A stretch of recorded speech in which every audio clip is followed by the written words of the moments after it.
Obviously we're excited to go to New York on Monday. We've had a good couple weeks of practice. I think the guys have really, really, really worked hard and improved, which I'm very appreciative of.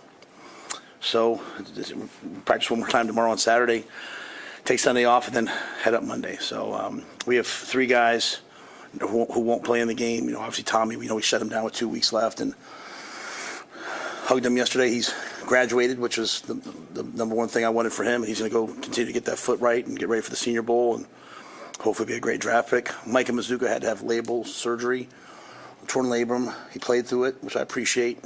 Micah showed great toughness to do that, moving to left tackle and playing with an injured shoulder the last 4 games. But he had to have surgery after the last game, so he's rehabbing and getting better. And then Isaiah Naylor, still in the building working out, but won't play in the game. Just going to get himself ready for East-West Shrine Bowl. Had the ACL and at Texas, and we just want to try to keep him healthy and give him a good chance, and give some of our young guys a chance to show what they can do. So obviously last night, congratulations to the volleyball team on a great season. Anytime it comes to an end, I know it's hard, but they continue to set the bar in this athletic department of what excellence looks like. So Coach Cook and all those women are the best of the best, and we appreciate them. So with that, I'll take your questions. What is the schedule out of New York? I mean, how do you plan to attack that this week, just on a bowl site? Yeah, so we've probably done more work than you normally would here, because so just kind of a unique schedule over Christmas and the travel in New York. So we're going to land, and we reached out to the New York Giants, and they've allowed us to use their facilities. So we're going to land and go right to practice at the Giants. We'll practice the second day at Fordham. On Wednesday, Christmas morning, we're actually going to go to Central Park and do a walkthrough in Central Park. The Yankees have helped us secure that. So I don't know if all of our guys know what Central Park is. I have to tell them it's the park from Home Alone 2, but some of our guys know it. Sierra knows it. So Sierra's texted me last night at 10 o'clock for dinner reservations, so he gets it. Thursday we'll practice at Fordham, and then Friday we'll walk through Yankee Stadium. So we're going there to win the game. We're not going there for an experience. We're going there to win the game. We'll have experiences along the way, so we'll practice. But Christmas Day is the one day will be a little different walkthrough. What made Addison Williams the right fit at that secondary coach spot? Had a ton. We had a ton of recommendations on him, but we interviewed him twice, and we interviewed a couple guys, and they were all really good. Interviewed really well. He's been a coordinator, been a really successful secondary coach. In a unique twist, okay? The first time we interviewed him, I'm in my office, and John Butler's interviewing him over Zoom. One of the great things that's happened over the last couple of years. And Coach, Jamar Mosey came in to talk to me about something else. And the interview's going on. I'm not actually participating. I'm just listening. And Coach is talking to me, and he turns around and looks, and he sees Addison. He's like, you interviewing him? I said, yeah. Well, he had been with him at UCF. He's like, Coach, that is a great football coach. That is a great recruiter. And that's a guy who gets his guys to play. So, I trust. From the very first day that I met Coach Mosey, I went to recruit at his high school. There was an immediate connection, and we see things the same way. So that meant a lot to me, too. When Scott got the job at UCF, I obviously reached out to him, and when Ryan Callahan has left us and gone back to UCF to be part of that recruiting, so Scott and I were talking, and he had great things to say, about what people were saying in that department. So everyone from people that were there, people that were getting there, and then again the interview I thought was really great. Will all the new coaches be a part? What new coaches are going to be a part of the bowl practices for you guys? Yeah, Phil came in last week, and just to kind of consult. He's not coaching yet. He'll start after the new year. But our hope is that the D-line coach is not hired yet. Obviously they're finishing their season out. But Phil Simpson's been there with us. Tequil's been there with us. And Addison's finishing up everything right now, so he'll be there with us. They have a pretty good, I have a really good pass rusher. What have you guys seen on film of him and, your offensive line and where it's at right now? How do you feel about it going with that? He's elite. He's one of the best players in the country. And it's really across the board. Their O-line and D-line is really strong. But it'll be a tremendous challenge. He's one of those players. You know, when I turn an opponent on, the first thing I do is when I look at their defense, I look to see if there's a player or something that they do that's game plan worthy, where you have to address it, right? He's game plan worthy. You know, you have to chip him, you have to nudge him, you have to game plan for him, slide to him, etc. So he's dominant. How do you feel like, just broadly, your offensive line play, especially down the stretch? And we're talking to Danny yesterday, and he was pretty candid about, well, we got to bring some more offensive linemen in to keep what happened this year going. Well, I mean, I think anytime you lose two seniors, two super seniors, really, I mean, you're going to look to address it. You know, offensive line's a unique position in that. It usually the true historical thing is you bring a kid in, you redshirt him. It's the best thing for him. The next year 2, you're hoping that they're in the rotation, and year 3, if they're a really good player, they're starting, right? So it's best to probably, you know, recruit, develop, and grow your own guys at that position. You know, we've been here for 2 years. We're going into year 3, so some of the guys we recruited the first year, we're hoping that they can help you this year. You know, so guys like, you know, Gunnar played this year, and what probably wasn't the plan for him to play, but he played, and he played well.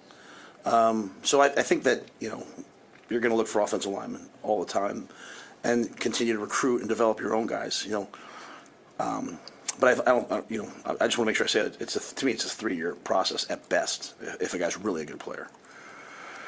I thought the offensive line really the last 4 to 5 weeks had a dramatic uptick.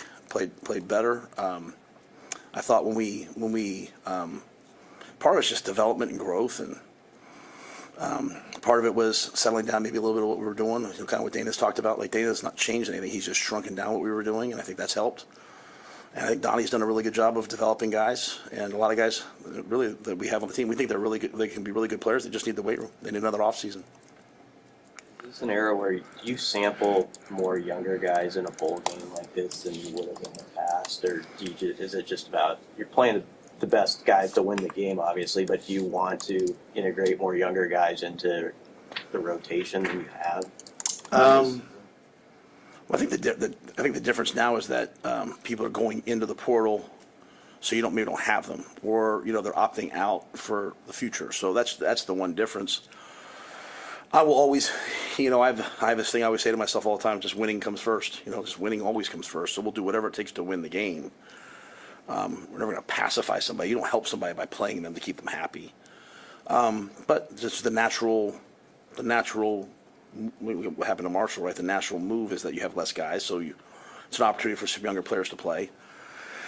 With that being said, there's some guys that we did redshirt knowing that they'd play in the postseason, so we have an opportunity to play them. So yeah, I think you'll see some other guys in there, but I also feel like, you know, the true measure of a man is to like leave a place better than you found it. And so, if you were here and you built yourself here, and you built this team to the point where they can get to bowl eligible, and you know, end that drought, you should probably play in the game. So if they want to play, then we're going to play them.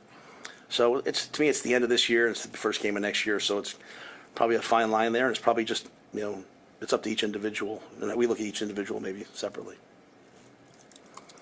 What can you say about just in general, you know, how you feel your additions that you've announced have gone, your signings just through the portal, and how that process has played out for you guys so far? Well, I think, you know, I'm not even sure who we've announced. I'm sorry. Vince and Sean and all those guys handle all that stuff. I think what we're doing in the portal is probably twofold, right? Like, there's a couple positions or players maybe that we've said, hey, we want to go get that guy, like true like NFL like day 1, day 2, 3 free agency, right? Like, hey, we think this guy can come in and be an immediate impact player. And then there's other players that you sit there and you say, like, you know, kind of like, you know, 2 weeks into free agency, like, hey, this guy's a really great value pick. It's a guy that we can get here and we think can develop or has had production. So I think we're being methodical. You know, there's waves and waves and waves of this portal that are going to happen. It's going to be something. So we've earmarked some guys, earmarked some positions. I think we're making progress on those. One of the things I learned in the NFL from Marty Herney and Scott Fitterer was don't rush. Don't just pick out the guys you want and or the positions you want and be methodical, but also build the depth of the team as well. So, Do you have a capologist? well, Sean Patton manages sort of all of that, along with Jonathan Bateman from an athletic department standpoint. Haven Fields, has to sign off on everything because when it comes to revenue share next year, there is a cap. So we're in this weird space right now where people have the ability to use NIL up until July 1st. So there's a lot of teams that maybe are aggregating a lot of money and giving a lot of guys signing bonuses, and then hopefully everyone will kind of come to where we're all sort of in the same revenue share spot at some point. So Sean lives that daily. I don't have to. I can't do a spreadsheet, so Sean's on that. But it's a full-time job, the managing the cap per se. Does he have to tell you, here's what you have available to offer? Or like, how does that conversation? Well, I mean, we meet daily on sort of where we're at and what we have and allocations and all of that, and so when you have a cap, part of it is just value, right? Like, hey, we value this position more than this position, and we value, so the hard part is always letting your own players go. Like there's some players on your team that, if you're a good program and you practice the right way and people respect it, they're going to try to come get your coaches and players. So yeah, Sean's kind of managing that all the time, and I'm working with him.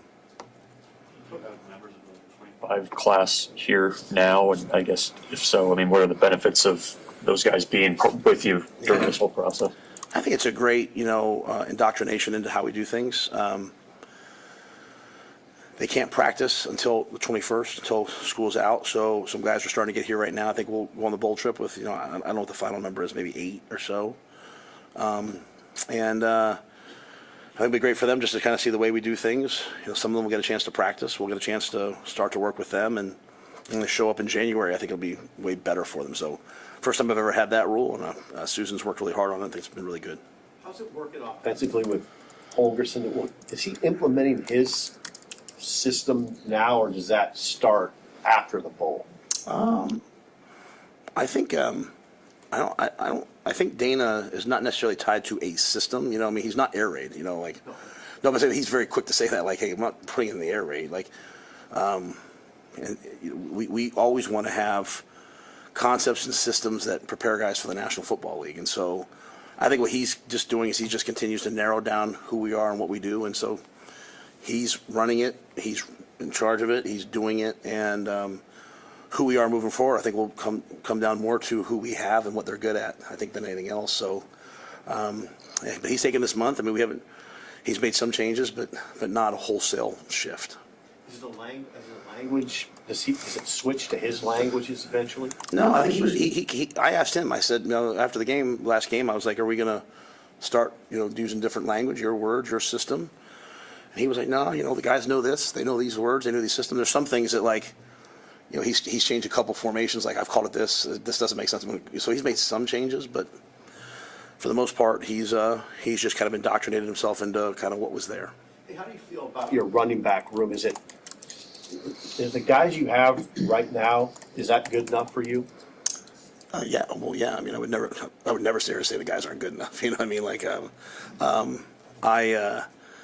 I think Emmett really played well down the stretch. He really fits kind of Dana's vision of what we are. We don't want to have running backs who can only run the football and can't catch. We don't want to have running backs who can't protect. So Emmett's a guy that can run the football, catch the football, protect. I think when Dana got here, he loved Ramir. Obviously, his career's coming to an end, but he was hurt down the stretch. But I think he really found value in him. I've been on record many, many, many times talking about what I feel about Quentin Ives. I think he's really, really, really a good player, and I feel the same way about Mekhi Nelson. So, does that mean that if someone came along, we wouldn't look? I mean, this is ever changing. This is not a deal where even when you come to a agreement with a player, like they sign, like in the NFL, free agency happens, you make a deal with the agent, they sign a contract, and that's not this. This is it can change tomorrow. So we're always looking, but our running back room we can win with, and we feel very, very strongly we can win with the room. Was the Dowdell news a surprise to you, the way that played out so suddenly this week? Oh, there was nothing sudden about it. I mean, there's nothing sudden about any of this. I love Dante, and Dante loved it here. I'm gonna say it, Dante loved it here. Dante, yeah, I've just nothing but elite things to say about Dante. This was a long, hard, arduous process for him, and in the end, you know, he went in the portal and took an opportunity. These aren't kids going into the portal to see what's out there. These are decisions, these are offers being made before they're in the portal to go in the portal. So this isn't like I'm unhappy, I'm leaving. This is, hey, I've got this, you know, and so, you know, the numbers are a lot and hard decisions for kids. Once you played for me one day, you played for me for the rest of your life, you know, so I love Dante. When you first got here 2 years ago, how much more have the numbers increased for players from what you've seen in NIL? Just 2 years. Yeah. Today's price is not yesterday's price. You ever read the Tennessee infractions case where, you know, Coach Pruitt had a show cause and all that? That was $5,000. $5,000. Like, we're talking about millions of dollars right now. So he couldn't coach us $5,000 in a hotel room or something like that. I mean, it's just way different numbers. You know, everyone was mad at me last year when I said quarterbacks cost X. You know, my coaches call them. Well, guess what? Those numbers are across the board now. So yeah, it's just a lot of money right now. You think it's going to stabilize once the revenue sharing is the only thing? I have no idea. Honestly, I have no idea. I mean, you know, I have no idea. I did a presentation for the team. Like, hey, here's how the portal works. Here's how rev share works. Here's how this works. Everything I said, pending, because I don't think any of us know how things will be moving forward. And is the money, like, is it uniform across the Big Ten? Like, does every Big Ten team get the same amount, or do you have discretion? Do I have? I have no. Well, I have no discretion. Those decisions are made by Troy and other people. Yeah, I think every Big Ten, no school's the same. I think that's the whole point of the settlement. Is like we can't. Everybody has to do their own thing. I think so. I think the numbers are probably in the same range, but yeah, the numbers are not the same. Anything else, guys? Will any of last year's seniors be able to make the bowl trip with you guys? I know that was something you had talked about. Are they going to be able to make it for this one? Yeah, I think there's a lot of them. You know, I know. I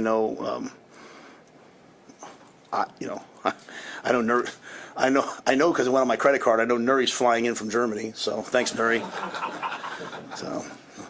So the flights from Omaha are the same prices from Germany, though. So, but yeah, no, they're all coming. Well, not all, but a lot of the. I think a large group's coming, and they should.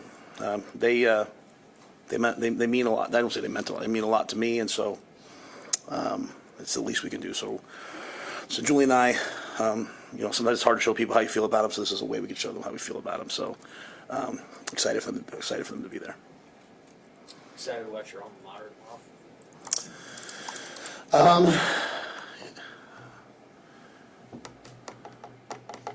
I'm excited for the games. Okay. I mean, I think it'll be unique. You know, I'm just excited to see this whole thing play out. So, it's too soon after last night to be talking about those guys. But they're athletic directors. I count amongst one of my best friends.